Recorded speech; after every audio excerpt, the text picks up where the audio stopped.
Ah, ganun pala. Baka yung Blue Ribbon Committee, baka magpatawag. Ganun ba? Tinatakot mo di ba? Problema, walang gustong maging chairman, Sen, ha? Acting lang ata. ang latest acting, Senador Erwin Tulfo. Oho. At yung mga inalok, nagtanggihan, maliban kay Senador Pia Cayetano na ang sabi ay pag-iisipan niya habang naka-break. Oho. Ano bang balita, Sen? Wala akong balita kung pinag-uusapan Blue Ribbon.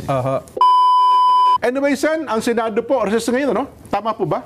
Anong date na ba ngayon? Agis po ngayon October 10. Ngayon na simula ng So recess. Adjournment. Adjournment muna. Magkikita-kita kami, November 10. Kalagitnaan 1 na month halos. pala. Pero pwedeng magpatawag ng mga sessions on yung mga komite o wala po talaga? Totally wala? Palagay ko wala. Ganun pala. Baka yung Blue Ribbon Committee, baka magpatawag. Ganun ba?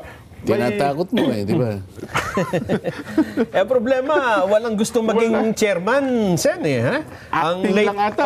ang latest acting, Senador Erwin Tulfo. Oho. At yung mga inalok, nagtanggihan, maliban kay Senador Pia Cayetano na ang sabi ay pag-iisipan niya habang naka-break. Oho. Ano bang balita, Sen? Wala akong balita kung pinag-uusapan Blue Ribbon. Pero ang kabuuan ng Senado po, ang akala ko kahit yung komite... Kanina, meron pa kaming mga nahuling mga hearing. Okay. Nakita ko, dumalo nga ako dun sa agriculture. Oho. Pagkatapos, tinapos yung briefing lang naman ito Opo, budget briefing yan. Yung transportation. Meron din sa Philippine Sports Commission. Pero pinuntahan ko yung Agriculture. yung agriculture dahil pinipilit ko nga na hindi kami magkaintindihan dahil mabuti na lang dumating yung taga Philippine Statistics Authority. PSA. Nako, Oo, ang dati na pong hirap na hirap sa inyo yun ang pinaka-arbiter ng mga datos sa ating bansa. Pagka sinabi nilang, ito ang mga datos, wala nang kikibo wala nang kukontra. Sila naman na nagsabi na ang bawat isang Pilipino, ang kinakain daw nating bigas, Opo. bawat isa sa atin, 122 kilos. Di halos 2 kaban at kalahati. Sa Halos buong taon. dalawang kaban at kalahati. Opo. Kino-contest ko yun Meron kasi akong Pilipino na hindi kumakain ng kanin. Opo. Kaya dapat i-diskwento mo yun, sabi ko. Kaya kami ni Nelson ngayon, less na po kami, no rice na po kami. Hindi lamang dahil sa pinipigilan nyo yung no rice, dahil sapagkat kayo diabetic na dalawa Yun nga po. Pero merong mga Pilipinong hindi kumakain ng kanin. Tama. Kinakain mais lang. Sa bandang Cebu, ganyan Kasaba, tama po kayo. Kasaba. Tapos yung iba, yung saba ng saging. Yan, Saging opo. na saba. Saging na saba, Yung mga sanggol naman, hindi pa ako kumakain ng ng kanin. Sabaw ng bigas yan ang kinakain. Pero kaya kailangan mas mababa yung per capita. Pero bakit po? Sabihin yung 122 kilos na yun, Sen, ang base nila, buong populasyon natin, 113 million? O ano po ang base nung kanilang... Hindi, may nagsasabi kasi ang bilang na natin ngayon, 119 million. 109, malaki na pala, no? Ngayon, nung dumating yung PSA, 112 lang, sabi niya. 112 million, oo. Sige, di purbahan mo kung halimbawa 2.4 kabans. Opo. Ang consumption, ang tawag nila dyan, per capita. Per capita consumption, opo. Per capita. Para sa ganon, yung production ninyo nga ako meron silang production na 19 point something million metric tons ng palay. Opo. Multiply mo nga yun, 19 Sige nga. Kung 19 million metric tons. Ito na naman tayo, milyon na. Hindi kaya ng aparato namin yung million Sen 19 million metric tons. Opo. Andali lang po, Sen, Gagamit tayo I-convert mo sa... Gagamit tayo ng I-convert mo sa kaban. Ilang kaban ba isang metriko kwadrado? 1 metric ton is equivalent to 1,000 kilos, di ba? Isang metriko tonelada. Isang tonelada. 1,000, Opo, 1,000 kilos. Sa mga 50 kilos ang isang kaban, di 20. Opo. Oh. So 19,000 times 20.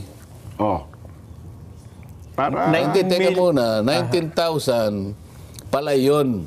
Pala, opo. Oh, times 0.63 para i-convert mo sa bigas. Kasi mayroong...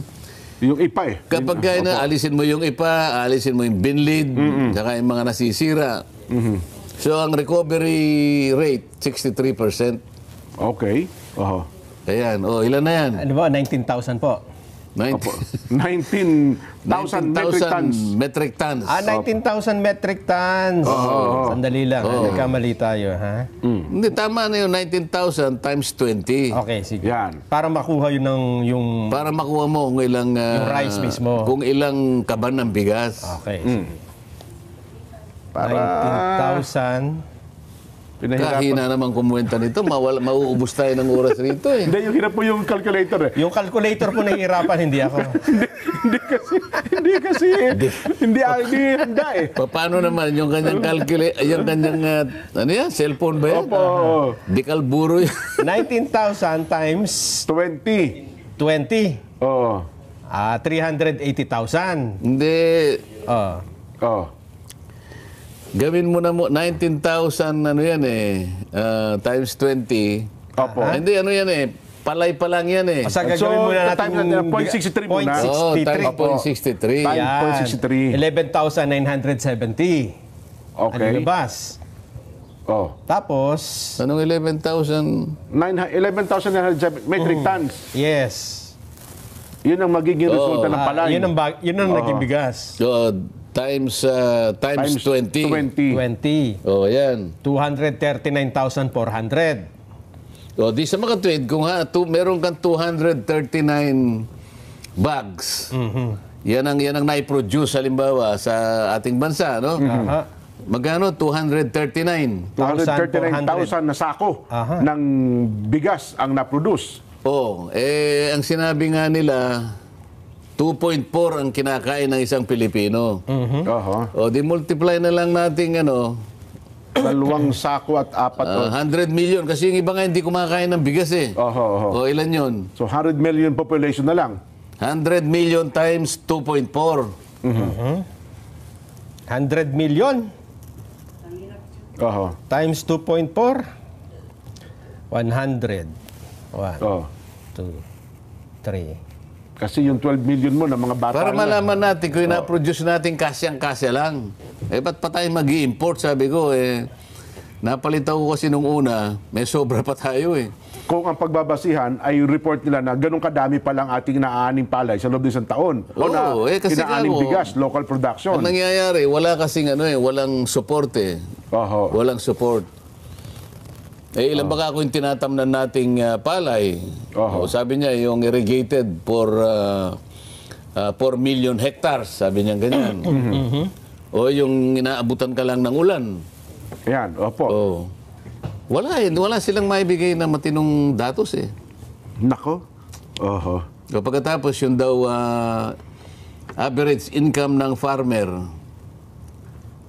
parang 335 pesos per day. Paano nga ako mabubuhay yung farmer? Di ba? Below average, yun. Napakababa kasi 500 plus na po ang ngayon eh.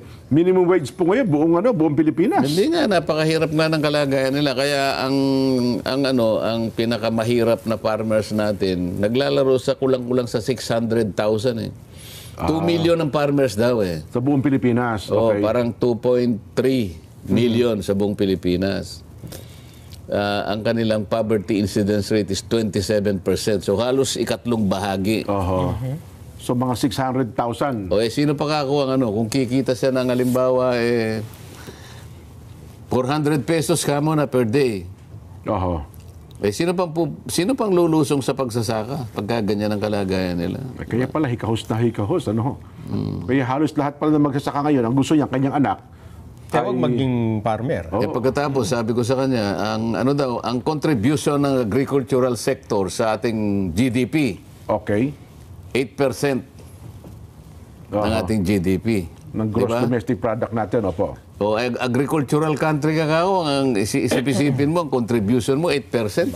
Baba. Oho. Agriculture. Sabi ko kay Secretary Chu, kung agricultural country tayo, dapat ang contribution mo 80% Sabi, sa dapat. GDP. Oho. Napakataas naman po. O di, baba mo ng konti.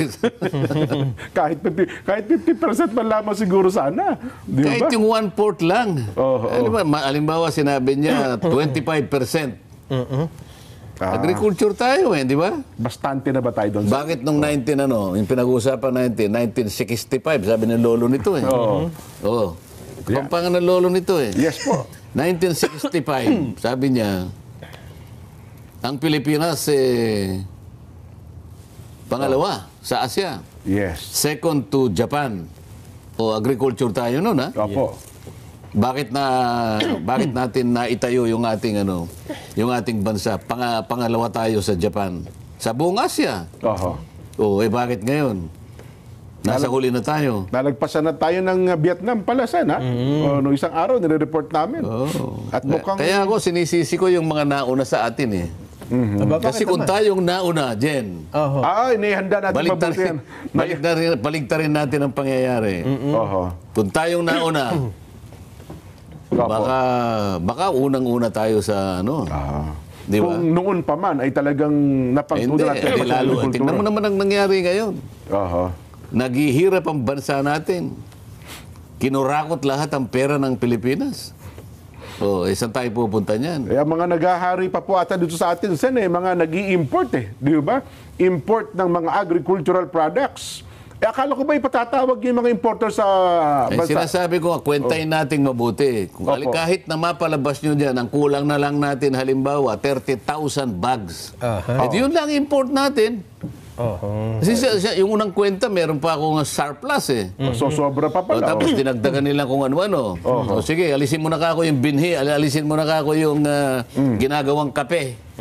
Merong bigas na ginagawang Yes, kape. sinasangag. Totoo po yan. Kasi nung bata kami, wala kayong pambili ng kape. Ang nanay ko, very innovative Parang yung mga katagakuan, yung mga mga seafarers, innovative yung mga yan Ayaw po naman. Kapag nasa Sipin mo barko. walang tubig napapaano nila yung barko. Ano mangyayari ka? So, ang nanay ko, Nagsasangag. wala tayong isasangag niya yun. Yes, opo. Yung bigas. sasangagin. Kaya rice coffee ang tawag namin nun di alisin mo na yun, di ba? Marami pa binhi, lahat. Oho. Palagay mo ako, may 30,000 na kulang. Yan na lang ang importahin natin. Bakit lumilitaw ngayon ang bansa natin ang number 1 na importer ng bigas? Tama po. Yan ka ako yung anomalya na hindi natin ma-address. Oho. Mas priority po kasi ata natin, Sen, na mag-import kaysa sa bilhin natin ang lokal na produksyon ng ating mga magsasaka. Kasi nga, puro pansariling kita. Oo. Tingnan mo na lang. Sige, kahit na halimbawa sabihin na natin totoo yung mga datos nyo, palagay mo, sige, 4 million hectares na lang ang tinatamnan natin. Magkano ang average yield per hectare? Okay. Opo. Secretary, di ba kako, 4 na tonelada ng isang hektarya, very ideal. Yes sir, sabi niya. Multiply mo kako yan sa sa 4. Di yan, mali, na yan, 16 million na yan. Metric tons Samantalang yung mga, yung ulan lang, idagdag mo pa yon. Meron ka pang 2 million hectares. Kaya pag sinuma mo yon, meron ka halos 24 million hindi 19 Kaya yung production nila 19 dumaan daw si Bagyo. Nandun na ako Sabi mo na, lahat na yon. Opo. pero hindi naman sa lahat ng binabagyo, di ba? Oho. Kasi taon-taon sinasabi na tumataas din naman ang production natin. Tapos, yun nga lang, Sen, hindi mo rin malaman kung paano sa kabila nung tumataas ang production natin. Kulang na kulang pa rin. Kaya napipilitan tayo mag-import. Yun po ang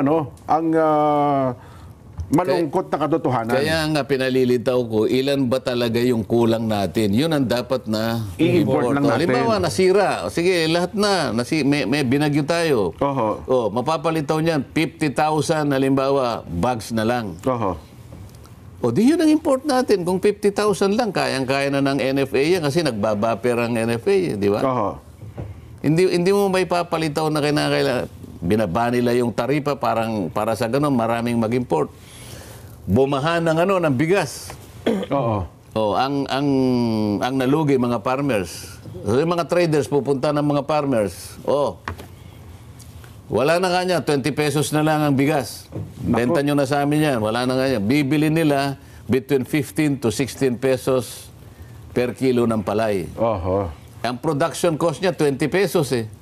Eh, di lugi. Lugi ho yun. Iyak ho O, yun. sabi niya, teka, hindi pala kanya, hindi pala 15, hindi pa pala nabilad yan kanya. 8 pesos lang. Nako. Iiyak yung farmer eh. Oho. Eh pagka ganun Iba yung binila, di ba yung Opo, dry at saka yung wet na palay. 20 pesos ang production cost mo. Wala na. Tapos mabibenta mo 8. Kaya gagawin po ng mga magsasakasin, hindi na magbebenta, sariling ani na lang nila. Kakainin. Sa kanilang pagkain na lang yun kaysa ibenta nila. Di ba? Kasi palugi eh. Kaya nga, ang tawag nga sa farming sa atin, subsistence farming. Oho. Sila'y nagsasaka para lang may makain ang pamilya. Hindi sila nagsasaka para makinabang. Yung iba maibenta, maidagdag sa export natin. Opo. Dati nag-export tayo eh.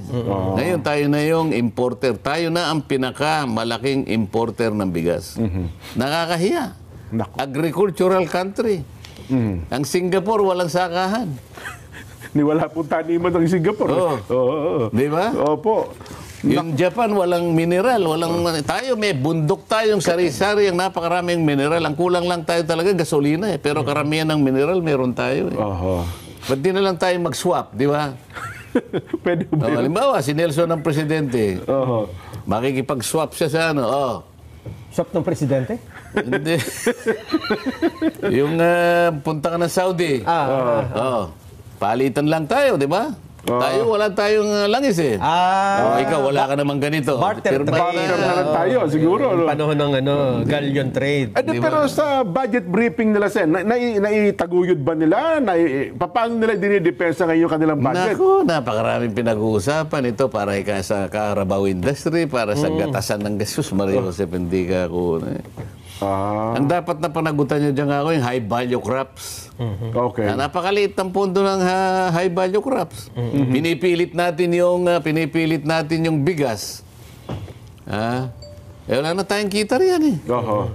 Mas mabuti pa nga yung bumili na lang tayo kung may pera tayo. Kamukha ng Singapore. Opo. Ang Singapore, yung pinakamasarap na bigas kaya nilang bilhin anytime. Dahil may gusto pera nila. sila. Yes po. Hindi sila nagtatanim. Magpapagod ka pa nagtatanim. Wala namang kinikita yung farmer mo. Wala na gusto magtanim eh. Ba't kaya ganun ang Singapore sila? Silang unang-unang may food security, samantalang wala silang taniman. Ano ho? Marami silang pera. Kasi magaling silang mag-ipon ng nila.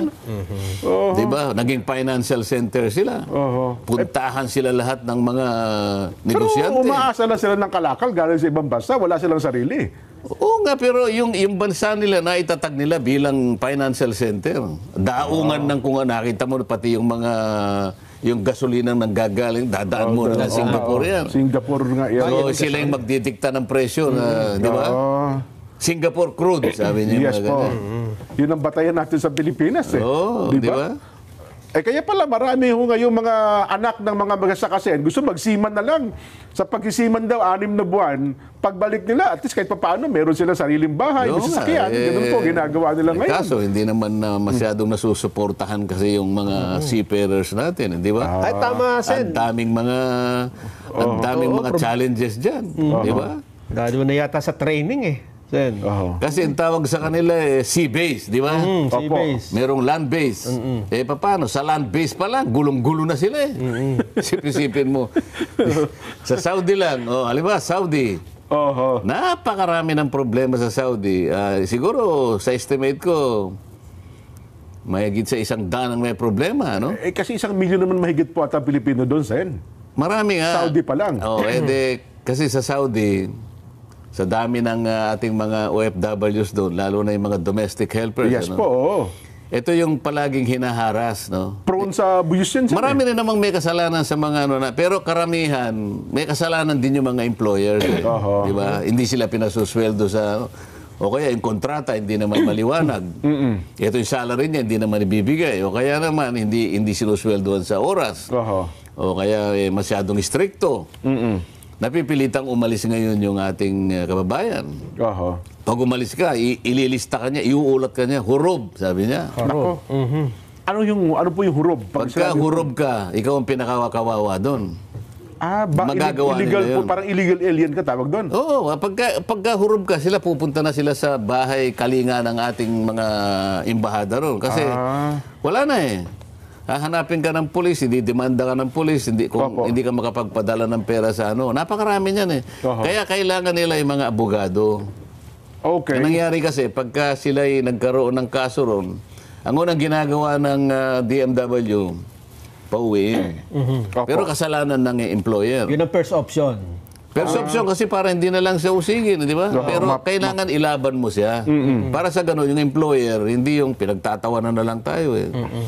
Sige kanya, huwag kayong mga matakot sa Pilipino. Kasi pagka yan hinaras natin, ang gagawin lang nila, uuwi sila. Pero ang ilaban mo, napakakunti naman ng abogado. Kasi ang mahal ng abogado ron. Ganun po. Ang abogado, magkano yung abogado rito? Abogado ng mga seafarers organization dito sa Pilipinas. Magkano binabayaran ng abogado?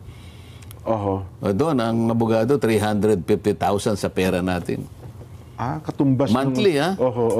Kaya sabi ko sa kanila, sabi ko sa DMW, kumuha kayo ng maraming abogado, yan ang magpo-protection sa mga kababayan natin. Mahal talaga. Kaya yung 2.1 billion nyo na yan, kulang yan. Dapat ka ako, yung perang kinurakot sa flood control, bigay na lahat sa inyo ako. Para... puro land base ang problema nila. Yung sea base, hindi na nila masyadong nakikita. Di ba? Isa pa rin ho yun, dapat napagtutunan ng pansinsan, ha? Napakarami po yun sa worldwide. Yung skill na hinahanap nila, kailangan ganito yung ilang years kang na gano'n. Pagkatapos, meron ka pang training sa ganito. Ha? Kailangan meron kang, may period na training sa, tumataas yung level dapat. Diba? Yes po, Ang dami talagang problema. Alam niyo, dapat na payabungin natin dito yung... Kasi meron hong seafarer ngayon na hindi mo na kailangan mag-abroad eh. Yung kumbaga dito ka sa Pilipinas, doon ka sa mga dock, yung mga repair ng barko, kung ano-ano. Ito po, nasa Pilipinas na eh. Pero hindi naman seafarer ang tawag doon. Mekaniko, ikaw naman. Hindi po, pero nasa industry din yung nagdadrive. Ano tawag doon? Yung nagpa-park. Yung di ba, pagpasok mo rito, pag nasa Pilipinas na, iba na yung kapitan. Yung nagpa-park eh. Hindi, gusto kong pag-usapan natin, sinasabi ni Nelson. Sige po. Yung meron siyang kinukwento sa akin kanina sa Blue Ribbon Committee. Ano sinasabi mo sa akin? Hindi, kasi po yung sa Blue Ribbon Committee, ay... wala nga tumatanggap na ng chairman. Tapos nagkaroon ng acting. Ang problema, may acting, kailan ang hearing? Nag-resist. Nakahang. At ang isa pang tanong, itong mas magandang sagutin, matutuloy pa ba? O it's the end of the tunnel? Sen. Malay ko sa kanila, ba't akong tinatanong mo? Bilang member mo ng dapat tanong sila. Siyempre, napag-uusapan po ng komite yan, Sen, di ba? Hindi kasi, nung ako ang chairman kasi, alam ko yung gagawin ko, alam ko yung direction ko eh. Malapit-lapit na nga ako doon sa pinaka-ugat eh. Actually, ako lang talaga yung nakahanap ng ugat eh. Kung i-analyze ninyo, doon pa lamang doon sa sworn affidavit ng mga diskaya. Kaya ko naman sila iningganyo na tumestigo kayo sa ilalim ng Witness Protection Program. Alam ko ang hirap ng pag-identify nung pinakamalaking isda. Walang gustong magturo. Lahat sila takot eh.